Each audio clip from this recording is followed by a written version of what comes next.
Hello दोस्तों, welcome to my channel. दोस्तों, क्या आप जानते हो शशिकला पाटनकर कौन है? एक टाइम पे ड्रग ट्रैफिकिंग में क्वीन मानी जाने वाली शशिकला पाटनकर के ऊपर अब जल्दी ही एक वेब सीरीज़ आने वाली है। यह वेब सीरीज़ कोई और नहीं बल्कि फेमस डायरेक्टर संजय गुप्ता ला रहे हैं। इस काम में समित कक्कड़ भी उनका साथ देंगे।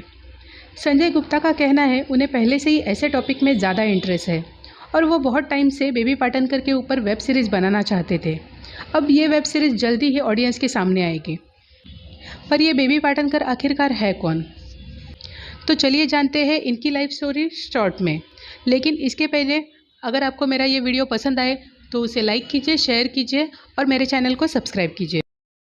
दोस्तों, एक टाइम था जब बेबी पाटनकर ड्रग ट्रैफिकिंग की क्वीन मानी जाती थी, लेकिन 5 साल पहले ही वो पकड़ी गई।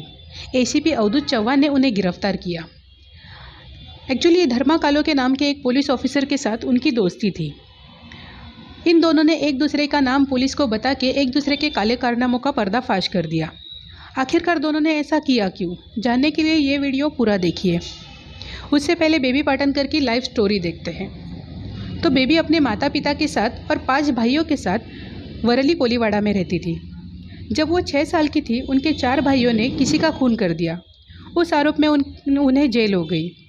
बेटों की गिरफ्तारी के 2 महीने के बाद ही उसके माँ और पिता दोनों की मौत हो गई। तब बेबी अपने भाई के साथ रहने लग गई। खर्चा चलाने के लिए उसने घर घर जाकर काम करना शुरू कर दिया। बेबी जब 15 साल की हुई तब उसकी शादी कोलीवाड़ा के रमेश पाटनकर के साथ हो गई। 15 साल की थी तब बेबी की शादी कोलीवाड़ा के रमेश पाटनकर के साथ हो गई।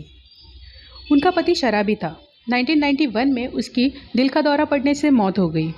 उसके बाद बेबी अकेले पड़ गई।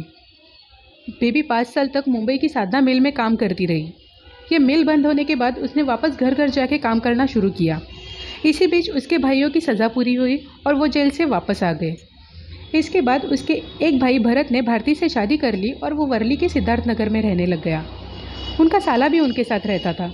बेबी ने भी बगल वाले घर में घर लिया और वहाँ पे रहने लग गई। 1996 में जब बेबी अपने भाई के घर पर थी, उसके खुद के घर में चोरी हो गई। जब पुलिस इन्वेस्टिगेशन के लिए घर में आए तो उनमें से एक धर्मा कालो की भी था। वहीं से धर्मा कालो की और बेबी पाटनकर की दोस्ती शुरू हुई। कुछ ही दिनों में उन दोनों की नज़दीकियाँ कुछ ज़्यादा ही बढ़ गई। बल्लू, जो कि बेबी के भाई का साला था, वो पड़ोस में रहने वाले अयूब से ड्रग्स लेता था। अयूब को जब भी मुंबई से बाहर जाना होता, वो ड्रग्स का बैग बेबी के घर पे रख देता था। तब बेबी ही उसे बेचती थी। यहीं से बेबी पाटनकर की ड्रग बेचने की शुरुआत हो गई। अयूब की भी 1997 में मौत हो गई। अयूब का बचा हुआ माल तो बेबी पाटनकर ने बेच दिया, लेकिन नया माल कहाँ से खरीदना है ये उसे पता नहीं था। उसने अयूब की माँ से ये सारी इन्फॉर्मेशन ली।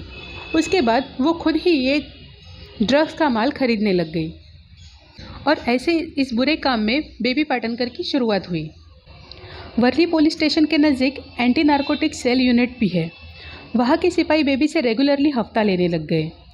पुलिस और बेबी के रिश्तों का ये मामला कई साल तक छिपा रहा, लेकिन 9 मार्च 2015 को जब सातारा पुलिस ने खंडाला के मरीन लाइन्स में छापा मारा तो उन्हें 110 किलो का ड्रग्स मिला।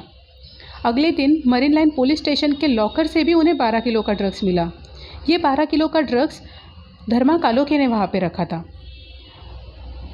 और इसकी टिप पुलिस को खुद बेबी पाटनकर ने दी थी। तो बेबी पाटनकर ने ऐसा किया क्यों? जब धर्मा कालोके को पकड़ा गया तो उसने पुलिस स्टेशन में बेबी पाटनकर का नाम बता दिया, लेकिन कई दिन तक बेबी पुलिस के हाथ नहीं लगी।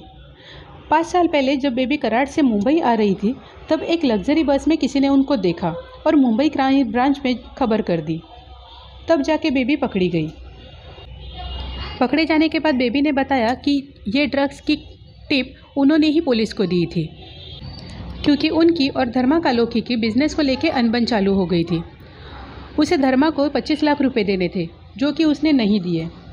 ऊपर से उसका बेटा गिरीश उसे इस धंधे से बाहर निकलने के लिए फोर्स कर रहा था। वो नहीं चाहता था अपनी माँ इस धंधे में ज़्यादा दिन तक रहे। वो बार बार खुदकुशी करने की भी धमकी देता था, पर धर्मा उस पर ड्रग रैकेट्स में बने रहने के लिए दबाव ला रहा था। उसी बीच 2001 और 2014 में बेबी के ऊपर 3 बार FIR दर्ज हुई और उसे धर्मा के ऊपर शक होने लगा। धर्मा उसे परेशान करने लग गया था। इसीलिए बेबी पाटनकर ने धर्मा ने छुपाए हुए ड्रग्स की पुलिस को खबर कर दी। बेबी ने अपना नेटवर्क बहुत फैलाया था उसने कई जगह पे मुंबई, पुणे, लोनावला, कोकण बंगले लेके रखे थे। आप यकीन नहीं मानोगे, बेबी पाटनकर के 22 बैंक अकाउंट भी थे, जिसमें 1.5 करोड़ की तो एफडी करा के रखी थी। कुछ शराब की दुकानें भी खरीदी थी। बेबी पाटनकर के पास बहुत सारी आलीशान गाड़ियाँ भी थी। मज़े की बात तो ये है कि उसकी कई गाड़ियाँ सरकारी विभाग, इनकम टैक्स डिपार्टमेंट में चलती थी। तो ये थी बेबी उर्फ शशिकला पाटनकर की कहानी। एक गरीब लड़की जो लोगों के घर में बर्तन घसती थी, यहाँ से लेके नार्को क्वीन तक का सफ़र। ये नेगेटिव सफ़र जल्दी ही हम सबको वेब सीरीज़ के माध्यम से देखने को मिलने वाला है। इस रोल के लिए संजय गुप्ता ने किसे कास्ट किया है, इसका अभी तक कोई खुलासा नहीं, लेकिन ये वेब सीरीज़ इंटरेस्टिंग रहेगी, इतना तो फिक्स है। चलो तो इंतज़ार रहेगा इस वेब सीरीज़ का। मिलते हैं अगले वीडियो में। Thank you so much.